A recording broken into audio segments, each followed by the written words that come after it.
അല്ലി താഴേക്ക് ഇറങ്ങി വരുമ്പോൾ ഹാളിൽ ആരും ഉണ്ടായിരുന്നില്ല. അവൾ മെല്ലെ അടുക്കളയിലേക്ക് ചെന്നു. ആ, മോള് വന്നു. ചായ തരട്ടെ കുഞ്ഞിന്? അടുക്കളയിൽ പണിക്ക് നിൽക്കുന്ന മറിയ ചേട്ടത്തി ചോദിച്ചു. ഇപ്പോൾ വേണ്ട, രാവിലെ കുടിച്ചാൽ ചിലപ്പോൾ ഛർദ്ദിക്കും, അല്ലി വല്ലായ്മയോടെ പറഞ്ഞു. എന്നാൽ കട്ടൻ ഇട്ട് തരാം കുഞ്ഞെ. ഗർഭിണിയായിരിക്കുമ്പോൾ പാല് ചേർത്ത് ചായ കുടിച്ചാൽ ചിലർക്ക് ഇങ്ങനെ ഉണ്ടാവും. കുഞ്ഞ് അങ്ങോട്ടിരുന്നു, ഞാനിപ്പോൾ ഉണ്ടാക്കിത്തരാം. വാത്സല്യത്തോടെ അവിടെ കിടന്നൊരു കസാരയിൽ അല്ലിയെ പിടിച്ചിരുത്തിയിട്ട് കട്ടൻ ഉണ്ടാക്കാൻ തുടങ്ങി മറിയ. മോൾക്ക് മധുരമാവാലോ അല്ലേ? കട്ടൻ ചായയിൽ പഞ്ചസാര ചേർക്കാൻ നേരം അവർ അല്ലിയോട് തിരക്കി. എന്താ ചേച്ചി ചോദിച്ചേ? എന്തോ ആലോചനയോടെ ഇരുന്ന അല്ലി ഞെട്ടലോടെ തിരക്കി. മധുരം എങ്ങനെയാണെന്ന് ചോദിച്ചതാണ് കുഞ്ഞെ, അവർ സ്നേഹത്തോടെ പറഞ്ഞു. കുറച്ചു മതി ചേച്ചി. എന്നാൽ ദാ ഈ ബിസ്ക്കറ്റ് ആ കട്ടൻ്റെ കൂടെ കഴിക്കി. ഛർദ്ദിക്കുമോ എന്ന് ഞാൻ നോക്കട്ടെ. ആദ്യമായി സ്നേഹത്തോടെ അവർ അവൾക്ക് മുന്നിലെ കുഞ്ഞു ടേബിളിൽ എല്ലാ ബിസ്ക്കറ്റും കട്ടനും കൊണ്ട് വെച്ചിട്ട് പറഞ്ഞു. അലി മൂളിക്കൊണ്ട് അവരെ ഒന്ന് നോക്കിയിട്ട് അതെടുത്ത് കഴിക്കാൻ തുടങ്ങി. എന്നോട് ആൽഫിക്കുഞ്ഞും സെലിമോൾ പ്രത്യേകം പറഞ്ഞിരുന്നു, കുഞ്ഞിന് എന്താ ഇഷ്ടമെന്ന് നോക്കി ഉണ്ടാക്കിത്തരണം, അല്ലിമോളുടെ കാര്യങ്ങളൊക്കെ ശ്രദ്ധിക്കണേ എന്നൊക്കെ. അല്ലിയോട് പുഞ്ചിരിയോട് പറഞ്ഞുകൊണ്ട് മറിയ കടലക്കറിക്ക് വേണ്ട തേങ്ങ വറുക്കാൻ തുടങ്ങി. ഞാനും കൂടി സഹായിക്കാം ചേച്ചി. അല്ലി കട്ടൻ കുടിച്ച ഗ്ലാസ് കഴുകി എടുത്തു വെച്ചിട്ട് പറഞ്ഞു. എൻ്റെ പൊന്നു കുഞ്ഞെ, ആ ഗ്ലാസ് ഞാൻ കഴുകില്ലായിരുന്നോ? അല്ലിമോള് ഇവിടെ ഒന്നും ചെയ്യണ്ട, അങ്ങോട്ടിരുന്നോ. അല്ലെങ്കിൽ മുറ്റത്ത് ഗാർഡനിലേക്ക് പോയിക്കോ. രാവിലത്തെ വെയിലൽപ്പം കൊള്ളുന്നത് നല്ലതാണ്. അതൊന്നും വേണ്ട ചേച്ചി, ഞാൻ ഇവിടെ ഇരുന്നോളാം. അവരുടെ കരുതൽ കണ്ട് വല്ലായ്മയോടെ അല്ലി പറഞ്ഞു. താൻ ഫോൺ എടുത്തില്ലേ ഇമ്മ? ദാ അമ്മ വിളിക്കുന്നു. അടുക്കളയിലേക്ക് കയറി വന്ന ആൽഫി ഫോണ് അവൾക്ക് നേരെ നീട്ടിക്കൊണ്ട് പറഞ്ഞു. ആൽഫി പറയുന്നത് കേട്ട് കസാരയിൽ നിന്ന് അവൾ പിടഞ്ഞെഴുന്നേറ്റ് അവന് നേരെ കൈനീട്ടി. എത്ര പറഞ്ഞു ഇമ്മ, സൂക്ഷിച്ച് എഴുന്നേൽക്കാൻ, കുഞ്ഞിനെ ശ്രദ്ധിക്കണ്ടേ? ആൽഫി ഗൗരവത്തിൽ അവളെ നോക്കി. അത് ഞാൻ അമ്മ വിളിച്ചെന്ന് പറഞ്ഞ ധൃതിയിൽ എഴുന്നേറ്റതാണ്. അല്ലി അവൻ്റെ മുഖത്തെ ഗൗരവം കണ്ട് വിക്കി വിക്കി പറഞ്ഞു. ഇനി ഇങ്ങനെ ശ്രദ്ധയില്ലാതെ നടന്നാൽ. അവളെ തറപ്പിച്ചൊന്ന് നോക്കി ഫോണും കൊടുത്തിട്ട് അവൻ അടുക്കളയിൽ നിന്ന് ഇറങ്ങിപ്പോയി. അമ്മ. അല്ലി ഫോണ് കാതോട് ചേർത്ത് വെച്ച് വിളിക്കുമ്പോൾ അവളുടെ കണ്ണുകളിൽ നനവൂറി. എൻ്റെ അല്ലിക്കുഞ്ഞിന് രാവിലെ മോൻ്റെ കയ്യിൽ നിന്ന് വഴക്ക് കിട്ടിയോ? കുഞ്ഞിനോടുള്ള ആൽഫിയുടെ കരുതലേറിയ സന്തോഷത്തോടെ ബിന്ദു ചോദിച്ചു. അമ്മ, എനിക്കെന്തോ ഇതൊക്കെ കേൾക്കുമ്പോൾ വല്ലായ്മയാണ് തോന്നുന്നത്. ഫോണും ചെവിയിൽ ചേർത്ത് പിടിച്ച് അടുക്കള മുറ്റത്തേക്ക് ഇറങ്ങുമ്പോൾ അല്ലി മെല്ലെ പറഞ്ഞു. അല്ലി, നിന്നെ ആൽഫിക്ക് ഒരുപാട് ഇഷ്ടമാണ്. ആ ഇഷ്ടമാണ് നിന്റെ കുഞ്ഞിനോട് അവൻ കാണിക്കുന്നത്. എനിക്കാരെയും വിശ്വസിക്കാൻ വയ്യമ്മ. ജന്മം കൊടുത്തവന് വേണ്ടാത്ത എൻ്റെ കുഞ്ഞിനെ ആരാണമ്മ ആത്മാർത്ഥമായി സ്നേഹിക്കുക? ചോദിക്കുമ്പോൾ അലിയുടെ നെഞ്ചു നീറി. അവന് കഴിയും ആൽഫിക്ക്. അവൻ എന്നോട് പറഞ്ഞു ആ കുഞ്ഞ് അവൻ്റെ ആണെന്ന് വേണം നമ്മൾ കരുതാനെന്ന്. ഒരിക്കലും ആൽഫി കേൾക്കെ കുഞ്ഞ് അവൻ്റേതല്ലെന്ന് പറയല്ലേ മോളെ നീ. സ്വന്തമല്ലാത്തതിനെയും അറിഞ്ഞുകൊണ്ട് സ്വന്തമായി കാണാൻ കഴിയുന്നവർ ഉണ്ടല്ലേ? ബിന്ദുമെല്ലെ അവളോട് പറഞ്ഞു. ആ വാക്കുകൾ അല്ലയുടെ നെഞ്ചിൽ ഒരു മിന്നലൊളി പായിച്ചു. ശരിയാണ്, ആരോ പ്രസവിച്ചു വഴിയിൽ ഉപേക്ഷിച്ച തന്നെ സ്വന്തമായി കരുതിയല്ലേ അമ്മ ഈ കാലമത്രയും നോക്കിയത്. ഇപ്പോഴും ഞാൻ അതറിയരുത് എന്ന് അമ്മ അത്രയേറെ ആഗ്രഹിക്കുകയും ചെയ്യുന്നുണ്ട് എന്ന് അല്ലിക്ക് അറിയാമായിരുന്നു. അതുപോലെ എൻ്റെ കുഞ്ഞിനെ സ്വന്തമായി കരുതാൻ ആൽഫിക്ക് കഴിയുമെന്ന് അമ്മ വിശ്വസിക്കുന്നു. അല്ലിക്കുഞ്ഞ് എന്താ ഒന്നും മിണ്ടാതെ നിൽക്കുന്നത്? ഒന്നുമില്ലമ്മേ. അമ്മ ചായ കുടിച്ചോ? അല്ലി വിഷയം മാറ്റാ എന്നോണം അവരോട് തിരക്കി. ഓവ്, അതൊക്കെ കുടിച്ചു. നീയോ മോളെ? വാത്സല്യത്തോടെ ബിന്ദു ചോദിച്ചു. കുടിച്ചു. മറിയ ചേട്ടത്തി കട്ടനും ബിസ്ക്കറ്റും തന്നു. അല്ലി പറഞ്ഞതിന് അവരൊന്ന് മൂളി. എന്ത് കാര്യമുണ്ടേലും അമ്മയെ വിളിക്കണേ അല്ലി. മുമ്പത്തെ പോലെ എല്ലാം ഉള്ളിലടക്കി സഹിച്ചു നിൽക്കരുത് കേട്ടോ. അമ്മ ഫോൺ വെച്ചേക്കുവാണ്. ബിന്ദു നിറഞ്ഞ മിഴികൾ അമർത്തി തുടച്ച് ഫോൺ കട്ട് ചെയ്യുമ്പോൾ മറുപുറത്ത് അതുപോലെ നനകൂറിയ മിഴികളുമായി പെണ്ണൊരുത്തിയും നിന്നു. കുഞ്ഞിന് വിശപ്പായോ? കഴിക്കാൻ എടുത്തു വെക്കട്ടെ? കണ്ണുമുഖം തുടച്ച് അടുക്കളയിലേക്ക് കയറി വന്ന അല്ലിയോട് മറിയ ചോദിച്ചു. ഇപ്പോൾ വേണ്ട ചേച്ചി, കുറച്ചുകൂടെ കഴിയട്ടെ. അല്ലി ചെറുചിരി ചുണ്ടിലൊട്ടിച്ചുകൊണ്ട് പറഞ്ഞു. വിശപ്പാവുമ്പോൾ വന്ന് കഴിക്കണം കേട്ടോ. അവർ പറഞ്ഞതിന് തലകുലുക്കി സമ്മതം പറഞ്ഞുകൊണ്ട് അല്ലി ഹാളിലേക്ക് വന്നു. ഇങ്ങു വാ അല്ലി, ഇവിടെ വന്നിരിക്കി. സെറ്റിൽ പേപ്പർ നോക്കിയിരിക്കുന്ന ആൽഫിയുടെ അടുത്തിരുന്ന് ലാപ്പിൽ എന്തോ ചെയ്യുമായിരുന്ന സെലിം പറഞ്ഞു. അല്ലി നേർമയിലൊന്ന് മൂളിക്കൊണ്ട് സെലിൻ്റെ അടുത്ത് വന്നിരുന്നു. അല്ലി ചായ കുടിച്ചോ? സെലിൻ ചോദിച്ചു. അല്ലി മൂളി. ഇതെന്താ എന്ത് ചോദിച്ചാലും ഒരു മൂളൽ? എൻ്റെ അല്ലിക്കുട്ടി ഇങ്ങനെയല്ലല്ലോ. ഇവൻ ഈ ആൽഫിയെ പേടിയാണോ കൊച്ചിന്? ഇവൻ ഈ മസിലൊക്കെ ഉണ്ടെന്നേ ഉള്ളൂ. വെറും പാവാണെന്നേ. ലാപ്പ് അടച്ചു വെച്ച് ഒരു ചിരിയോടെ സെലിൻ അവളോട് ചിരിച്ചുകൊണ്ട് പറഞ്ഞു. അത് പിന്നെ അങ്ങനെയൊന്നും ഇല്ല ആൻറ്റി. എനിക്കാരെയും പേടിയൊന്നുമില്ല. അലി അടുത്തിരിക്കുന്നവനെ ഒന്ന് ഒളിക്കണ്ണിട്ട് നോക്കിയിട്ട് പറഞ്ഞു. ആൽഫിക്കാണെങ്കിൽ സെലിൻ്റെ ചോദ്യം ഇവിടുന്ന് എങ്ങോട്ട് എഴുന്നേറ്റ് പോകാൻ എന്നോർത്തുള്ള അല്ലിയുടെ ഇരിപ്പും കാണി ചിരി പൊട്ടി. നീ എന്തിനാടാ ചിരിക്കുന്നേ? അതിനും മാത്രം എന്ത് കോമഡിയാണ് ഇന്നത്തെ പത്രത്തിലുള്ളത്? അവൻ പേപ്പറിൽ നോക്കിയിരുന്ന് ചിരിക്കുന്നത് കണ്ട് സേലിൻ കണ്ണുരുട്ടി ചോദിച്ചു. അതന്നെ, അങ്ങനെ ചോദിക്കാൻറ്റി. ആ മോന്ത കണ്ടില്ലേ, ചുളുങ്ങിയ പ്ലേറ്റ് പോലെ. ചുണ്ടുകൾക്കിടയിലിട്ട് കുറുമ്പോടെ നിർമ്മിയല്ലേ. പെണ്ണിൻ്റെ ചുണ്ടിൻ്റെ ചലനത്തിൽ എന്തൊക്കെയോ മനസ്സിലായതുപോലെ മനസ്സ് നിറഞ്ഞൊന്ന് പൊട്ടിച്ചിരിച്ചു ആൽഫി. അവൻ്റെ പൊട്ടിച്ചിരി കാണി അല്ലി അന്തം വിട്ട് കണ്ണും വീഴ്ചിരുന്നു. എങ്കിൽ സെലിൻ്റെ കണ്ണുകൾ സന്തോഷം കൊണ്ട് നിറഞ്ഞു പോയിരുന്നു. ആൻറ്റി എന്താ നേരത്തെ കണ്ണു നിറച്ചിരുന്നത്? എന്തെങ്കിലും വിഷമമുണ്ടോ? ആരോടെങ്കിലും പറയാൻ പറ്റുന്നതാണെങ്കിൽ പറഞ്ഞാൽ ആ വിഷമം കുറയില്ലേ? രാവിലത്തെ കാപ്പി കൂടിയൊക്കെ കഴിഞ്ഞിട്ട് വീടിന് പിന്നിലെ അടുക്കളത്തോട്ടം കാണാനെന്നും പറഞ്ഞ് അല്ലിയും സെലിനും കൂടി അങ്ങോട്ട് ഇറങ്ങിയ നേരം മടിച്ച് അല്ലി ചോദിച്ചു. എപ്പോൾ കണ്ണു നിറച്ചത്? ആൽഫി ചിരിച്ചപ്പോഴുള്ള കാര്യമാണോ കൊച്ചേ? മെല്ലെ അവളെ പിടിച്ച് താഴേക്ക് ഇറക്കുന്നതിനിടെ സെലിൻ തിരക്കി. ഉവ്വ്, ഞാൻ കണ്ടു. അപ്പം ആൻറ്റിയുടെ കണ്ണൊക്കെ നിറഞ്ഞു പോയിരുന്നു. അല്ലി ഒരു ചൊടിയോടെ പറഞ്ഞു. എൻ്റെ കണ്ണ് നിറഞ്ഞത് സങ്കടം കൊണ്ടല്ല മോളെ. സെലിൻ പുഞ്ചിരിച്ചു. പിന്നെന്താ? അലി ആകാംക്ഷയോടെ തിരക്കി. സന്തോഷം കൊണ്ട്. എൻ്റെ ആൽഫിയുടെ മനസ്സ് നിറഞ്ഞ ചിരി കണ്ട് സന്തോഷം കൊണ്ടാണ് എൻ്റെ കണ്ണുകൾ നിറഞ്ഞു പോയത്. നിറയെ ചീര താഴ്ച്ചു വളർന്നു നിൽക്കുന്ന ആ ഡ്രമ്മുകളിൽ ഹോസിലെ വെള്ളം ചീറ്റിച്ചുകൊണ്ട് അവർ പറഞ്ഞു. എനിക്ക് മനസ്സിലായില്ല. ആൻറ്റിയുടെ ആൽഫി അല്ലെങ്കിൽ ചിരിക്കാറില്ലായിരുന്നു. കുറുമ്പോടെ അല്ലി അവരെ നോക്കി. എടി അല്ലിപ്പെണ്ണി, എൻ്റെ ചെറുക്കൻ മനസ്സ് നിറഞ്ഞ് ചിരിച്ചു എന്ന് ഞാൻ എടുത്തു പറഞ്ഞില്ലേ? അവരും അതേ ഈണത്തിൽ പറഞ്ഞു.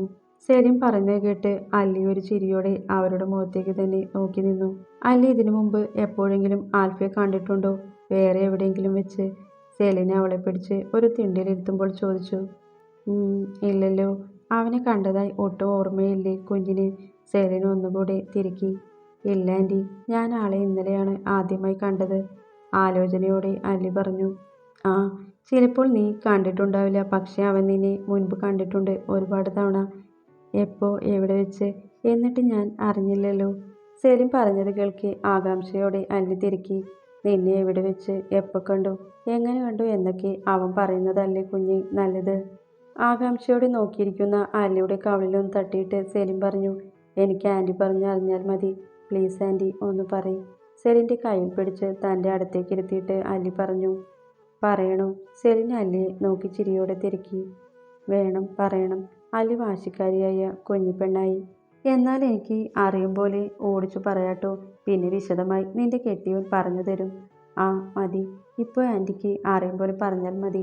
ആൽഫിക്ക് തന്നെ എങ്ങനെ അറിയും എന്നത് അറിയാനുള്ള ധൃതിയിൽ അല്ലി പറഞ്ഞു.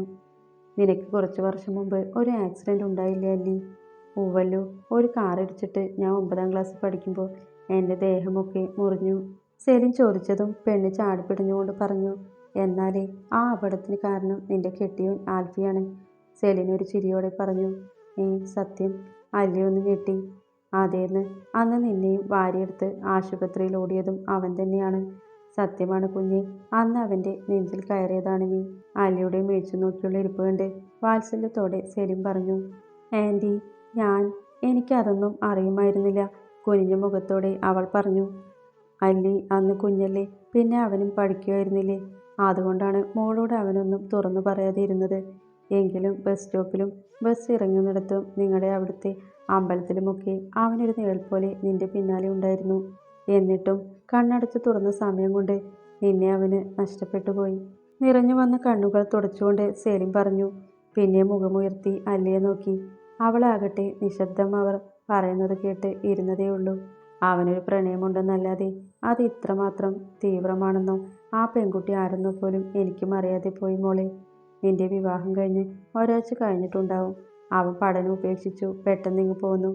അല്ലി ഒരു നിശ്വാസത്തോടെ അവർ പറയുന്നത് കേൾക്കാൻ കാതോർത്തു.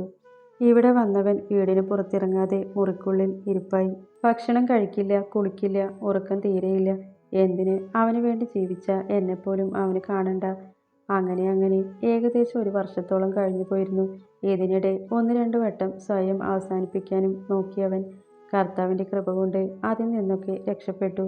ഇതിനിടെ അവനൊപ്പം പഠിച്ച ഒരു പയ്യൻ നാട്ടിലേക്ക് വന്നു. അവനാണ് ഒരു പരിധിവരെ ഇവനെ ഒന്ന് മാറ്റിയെടുത്തത്. എങ്കിലും ചിരിയും സംസാരവും ഒന്നുമില്ലായിരുന്നു. ഞാൻ അങ്ങോട്ട് എന്തെങ്കിലും ചോദിച്ചാൽ മറുപടി പറയുന്നല്ലാതെ വേറെ ഒന്നും ചോദിക്കുകയും പറയുകയും ചെയ്യില്ലായിരുന്നു അവൻ. ആ സമയത്ത് എപ്പോഴാണ് അവൻ സൂക്ഷിച്ചു വെച്ചിരുന്ന നിന്റെ പഴയ ഫോട്ടോസ് ഞാൻ കാണുന്നത്. പിന്നെ നീ ആരെന്നറിയാൻ അന്വേഷണമായിരുന്നു. അങ്ങനെ ഇരിക്കുമ്പോഴാണ് നിന്റെ ജീവിതത്തിലെ പ്രശ്നങ്ങൾ. ഒടുവിൽ നിനക്ക് വേണ്ടി രാധിക ജോലിക്കാരി എന്നോട് പറഞ്ഞ നിമിഷം ഞാൻ തീരുമാനിച്ചു, ഇനി എന്ത് വന്നാലും നിന്നെ നഷ്ടപ്പെടുത്തി കളയാൻ പാടില്ല എന്ന്. അങ്ങനെയാണ് നീ അച്ചാർ കമ്പനിയിലും ഇപ്പോൾ തൈവേലിക്കൽ ആൽഫയുടെ പെണ്ണുമായിട്ട് ദാ ഇവിടെ ഇരിക്കുന്നത്. ഇതിപ്പോൾ ഞാൻ പറഞ്ഞതിലും എത്രയോ വലിയ വേദന എൻ്റെ കുഞ്ഞ് സഹിച്ചെന്നോ. നിന്നെ നഷ്ടപ്പെട്ടപ്പോൾ അതൊക്കെ അവൻ തന്നെ നിനക്ക് പറഞ്ഞു തരും. സെലിൻ അല്ലിയുടെ കവിളി തട്ടിക്കൊണ്ട് പറഞ്ഞു. പക്ഷേ വേണ്ടായിരുന്നു ആൻറ്റി. ആൽഫിച്ചനെ എന്നെപ്പോലെ ഒരു പെൺകുട്ടി വേണ്ടായിരുന്നു. ഒരു പുരുഷനൊപ്പം 1.5 വർഷത്തോളം കഴിഞ്ഞ ഒരു പെണ്ണാണ് ഞാൻ. പോരാതെ വയറ്റിലൊരു കുഞ്ഞും. ആ മനുഷ്യന് നൽകാൻ എന്നിൽ ഇനി എന്താ ആൻറ്റി ഉള്ളത്? ആ മനുഷ്യൻ്റെ താലി കഴുത്തിൽ അണിയാൻ പോലും ഉള്ള യോഗ്യത എനിക്കില്ല. അല്ലിയൊന്ന് തേങ്ങി പൊട്ടിക്കൊണ്ട് പറഞ്ഞു. എൻ്റെ കുഞ്ഞെ, നിന്നെ അവൻ പ്രണയിച്ചിരുന്നു. ഇപ്പോഴും അവൻ്റെ ജീവനേക്കാളും പ്രണയിക്കുന്നു.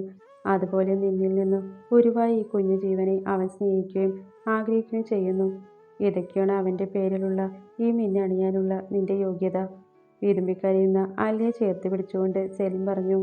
ആൽഫിച്ചനെ എന്നെങ്കിലും സ്നേഹിക്കാൻ കഴിയുമോ എന്ന്, ഒരു ഭർത്താവായി ഉൾക്കൊള്ളാനാകുമോ എന്ന് എനിക്ക് അറിയില്ല ആൻറ്റി. വിങ്ങിക്കൊണ്ട് അല്ലി പറഞ്ഞു. ആര് പറഞ്ഞു എൻ്റെ അല്ലിക്കൊച്ചിന് അവനെ സ്നേഹിക്കാനും ഉൾക്കൊള്ളാനും കഴിയില്ല എന്ന്? സെലിൻ അവളുടെ കണ്ണുനീർ തുടച്ചുകൊണ്ട് തിരക്കി. എനിക്ക് അങ്ങനെ തോന്നുന്നു ആൻറ്റി. എന്നെ ഇത്രയേറെ സ്നേഹിക്കുന്ന ഒരാളെ തിരികെ സ്നേഹിക്കാൻ എനിക്ക് കഴിഞ്ഞില്ല എങ്കിൽ അയാളോട് ചെയ്യുന്ന ദ്രോഹമല്ലേ അത്? അല്ലി അവരോട് ചോദിച്ചു. എനിക്ക് ഉറപ്പുണ്ട് അല്ലി, നിനക്ക് അവനെ സ്നേഹിക്കാൻ കഴിയും. ആരും കൊതിക്കും വിധത്തിൽ നിങ്ങൾ ജീവിക്കുന്നത് ആൻറ്റി കാണും. അവളെ ആശ്വസിപ്പിച്ചുകൊണ്ട് സെലിൻ പറഞ്ഞു. ആ പെണ്ണിൻ്റെ വിവരം വല്ലതും അറിഞ്ഞോ നിത്യയെ? രാവിലെ വീട്ടിലേക്ക് കയറി വന്ന നളിനി അവളോട് ചോദിച്ചു. ഒന്നും അറിഞ്ഞില്ല. അല്ലെങ്കിൽ തന്നെ ആ തള്ള ഞാൻ കേൾക്കെ വല്ലതും പറയൂ. നിത്യ ദേഷ്യത്തിൽ പാത്രങ്ങൾ സിങ്കിലേക്കിട്ട് അവരെയും വിളിച്ച് പിന്നാമ്പുറത്തെ തിണ്ണയിലേക്ക് വന്ന് ഇരുന്നിട്ട് പറഞ്ഞു. ആ പെണ്ണിനെ ഇവിടെ ഇട്ട് മാനസികമായി തകർത്ത് ആ കുഞ്ഞിനെ നഷ്ടപ്പെടുത്തി ഇവിടെ നിന്ന് ഇറക്കി വിട്ടാൽ 10 ലക്ഷം രൂപ തരാമെന്നാണ് ആ ഡാലിയ പറഞ്ഞത്. അഡ്വാൻസായി 1 ലക്ഷം രൂപയും തന്നു. ഒന്നും നടന്നുമില്ല. അവൾ നല്ലൊരു പണക്കാരന് കെട്ടി പോവുകയും ചെയ്തു. ഇനി ആ പണം കിട്ടാൻ പോകുന്നില്ല. പണം കിട്ടില്ലല്ലോ എന്ന വിഷമത്തോടെ നിത്യ പറഞ്ഞു. അല്ല നിത്യേ, ഇനി പണം കിട്ടില്ല എന്നത് പോട്ടെ, തന്നതെങ്ങാനും ആ പെണ്ണ് തിരികെ ചോദിക്കുമോ? നളിനി തിരക്കി. അമ്മ ഒന്നും മിണ്ടാതിരിക്കൂ. ഓരോന്ന് പറഞ്ഞ് മനുഷ്യൻ്റെ സ്വസ്ഥത കെടുത്താതെ, നിത്യ പൊട്ടിത്തെറിച്ചുകൊണ്ട് പറഞ്ഞു. എൻ്റെ മോളെ, നീ അത് എടുത്ത് സ്വർണം എന്തേലും വാങ്ങി വയ്ക്കാൻ നോക്ക്. അഥവാ ആ പെണ്ണ് ചോദിച്ചാൽ ചിലവായി പോയെന്ന് പറഞ്ഞാൽ മതിയല്ലോ. നിത്യ പണം എന്തു ചെയ്തു എന്ന് അറിയാനുള്ള ആകാംക്ഷയോടെ നളിനി പറഞ്ഞു. അല്ലെങ്കിലും ആ പണം എൻ്റെ കയ്യിലില്ല, നിത്യ പതിയെ പറഞ്ഞു. എൻ്റെ മോളെ, അത്രയും കാശ് നീ എന്തു ചെയ്തേടി? നളിനി അന്തം വിട്ടുകൊണ്ട് വെപ്രാളത്തോടെ ചോദിച്ചു. അതെന്ന് ദീപുവേട്ടൻ എൻ്റെ കുറച്ച് സ്വർണം പണയം വെച്ചിരുന്നില്ലേ, അതിനടച്ചു. ബിന്ദു എങ്ങാനും വരുന്നുണ്ടോ എന്ന് തിരിഞ്ഞു നോക്കിക്കൊണ്ട് നിത്യ പറഞ്ഞു. അതിനിടയ്ക്ക് നീ അത് ബാങ്കിൽ കൊണ്ടുപോയി അടച്ചോ? കുറച്ച് രൂപ നിന്നോട് കടമായിട്ട് ചോദിക്കാൻ വന്നതാണ് ഞാൻ. ഇനിയിപ്പോൾ പൈസ കയ്യിലില്ലെങ്കിൽ നീ ആ സ്വർണം ഇങ്ങ് തന്നാലും മതി. ഞാൻ പണയം വെച്ചിട്ട് പിന്നീട് എടുത്തു തരാം, നളിനി അവളോട് പറഞ്ഞു. നടന്നത് തന്നെ. എൻ്റെ കയ്യിൽ സ്വർണവുമില്ല, പണവുമില്ല. അമ്മ അതിനാണ് വന്നതെങ്കിൽ നിന്ന് സമയം കളയാതെ പോകാൻ നോക്ക്. നിത്യ അവരെ പുച്ഛിച്ചുകൊണ്ട് പറഞ്ഞു. നീ എന്താ മോളെ ഒരു മനസാക്ഷിയില്ലാതെ ഇങ്ങനെ പറയുന്നത്? നിതീഷിന് കുറച്ച് പൈസ അത്യാവശ്യമായതുകൊണ്ടാണ്. നീയല്ലാതെ ആരാണ് അവനെ സഹായിക്കുക? നളിനി സങ്കടത്തിൽ അവളെ നോക്കി ചോദിച്ചു. അത് കൊള്ളാലോ, എനിക്ക് പൈസ കിട്ടാൻ കാത്തിരുന്നോ അവൻ ആവശ്യം വരാൻ? ആദ്യം വണ്ടി എടുക്കുക എന്നും പറഞ്ഞ് എൻ്റെ കയ്യിൽ നിന്ന് വാങ്ങിച്ച വള എടുത്തു തരാൻ പറ അമ്മ, എന്നിട്ട് ഇനി കടം വാങ്ങാം. അല്ലെങ്കിലും ദീപുവേട്ടൻ പറഞ്ഞു അമ്മയോട് ചോദിക്കാൻ. അമ്മ പറഞ്ഞിട്ടല്ലേ ഞാൻ അവന് വള കൊടുത്തത്. അമ്മയുടെ കൈ കിടക്കുന്ന വള 1 പവനല്ലേ. ഇത് വെച്ചാൽ എൻ്റെ വള എടുക്കാൻ പറ്റില്ലേ? നിത്യ യാതൊരു മടിയും കൂടാതെ അവരുടെ കൈ കിടന്ന വള പിടിച്ചു നോക്കിയിട്ട് ചോദിച്ചു. ഞാൻ പോട്ടെ നിത്യേ, കുഞ്ഞു ഉറങ്ങുവല്ലേ. നാളെ എങ്ങാനും വരാൻ ഞാൻ. ഇനിയും നിന്നാൽ നിത്യ തൻ്റെ കയ്യിൽ കിടക്കുന്ന വള ഊരി വാങ്ങിയാലോ എന്ന് പേടിച്ച് പെട്ടെന്ന് യാത്ര പറഞ്ഞ് ഇറങ്ങി നളിനി. നിൽക്കമ്മ, ചായ കുടിച്ചിട്ട് പോകാം, നളിനിയെ പിന്നിൽ നിന്ന് വിളിച്ചു നിത്യ. അത് ഞാൻ ഇനി വരുമ്പോൾ കുടിച്ചോളാം. ഗേറ്റ് തുറന്ന് പുറത്തേക്ക് ഇറങ്ങുന്നതിനിടയിൽ അവർ പറഞ്ഞു. നടക്കട്ടെ. നിത്യ ഒരു ചിരിയോടെ പറഞ്ഞിട്ട് അകത്തേക്ക് കയറിയതും കൈയും കെട്ടി അവളെ തന്നെ നോക്കി നിൽപ്പുണ്ട് ബിന്ദു. അമ്മ എന്താ ഇവിടെ നിന്ന് കളഞ്ഞത്? എൻ്റെ അമ്മ വന്നായിരുന്നു. ഇപ്പോൾ അങ്ങോട്ട് പോയതേ ഉള്ളൂ. നളിനിയുമായി സംസാരിച്ചത് എന്തെങ്കിലും ബിന്ദു കേട്ടോ എന്നൊരു പരുങ്ങലോടെ നിത്യ ചോദിച്ചു. നിന്റെ അമ്മ വന്നത് നിന്നെ കാണാനല്ലേ? അവിടേക്ക് ഇടിച്ചു കയറി വരേണ്ട കാര്യം ഇല്ലെന്ന് എനിക്ക് തോന്നി. ദേഷ്യത്തോടെ നിത്യയോട് പറഞ്ഞു ബിന്ദു. അല്ല, ഞാൻ ചോദിച്ചു എന്നേ ഉള്ളൂ. നിത്യ അവർക്ക് മോൻ കൊടുക്കാതെ അകത്തേക്ക് നടക്കുമ്പോൾ പറഞ്ഞു. നിത്യേ, തന്നെ കടന്നു അടുക്കളയിലേക്ക് പോകാൻ തുനിഞ്ഞവളെ ബിന്ദു വിളിച്ചു. എന്താ അമ്മേ, ഞാൻ ചായ എടുത്തു തരട്ടെ? അവരുടെ കൽപ്പിച്ച ഭാവം കാണി അല്പം ഭയത്തോടെ അവൾ തിരക്കി. ഒരു ചായ ഉണ്ടാക്കി കുടിക്കാനുള്ള ആരോഗ്യം ഇപ്പോൾ ദൈവം സഹായിച്ച് എനിക്കുണ്ട്. പിന്നെ നമ്മൾ ചെയ്യുന്ന നല്ലതും ചീത്തയുമായ ഓരോ പ്രവൃത്തിക്കും കർമ്മഫലം എന്നൊന്നുണ്ട്. നീ ഓർക്കുന്നത് നന്നായിരിക്കും നിത്യേ. അതുമാത്രമേ എനിക്ക് നിന്നോട് പറയാനുള്ളൂ. പറഞ്ഞിട്ട് തറഞ്ഞു നിൽക്കുന്നവളെ ഒന്ന് നോക്കുക പോലും ചെയ്യാതെ അവർ അടുക്കളയിലേക്ക് പോയി. ഈശ്വര, ഞാൻ അമ്മയോട് സംസാരിച്ചത് മുഴുവൻ ഈ തള്ള കേട്ടോ? ദീപുവേട്ടനോട് ഇതുവരെ ഇക്കാര്യം ഞാൻ പറഞ്ഞിട്ടില്ല. ഇനി ഇവരെങ്ങാനും പറയുമോ? ചെറിയൊരു പേടിയോട് നിത്യ നഖം കടിച്ചു തുപ്പി. ആ, ഇനിയിപ്പോൾ അറിഞ്ഞാൽ തന്നെ എന്താ? ഇത്രയും കാശ് ചുമ്മാ കിട്ടുമോ? എന്തായാലും തള്ള തൽക്കാലം ഒന്നും പറയാതിരിക്കാൻ പോയെന്ന് സോപ്പിടാം. സ്വയം സമാധാനിപ്പിച്ചുകൊണ്ട് അവളും ബിന്ദുവിൻ്റെ പിന്നാലെ പോയി.